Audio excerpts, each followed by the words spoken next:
सभेमध्ये भाषण व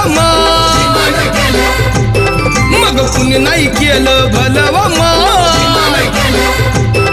अग दिल्लीचं दालन फुलव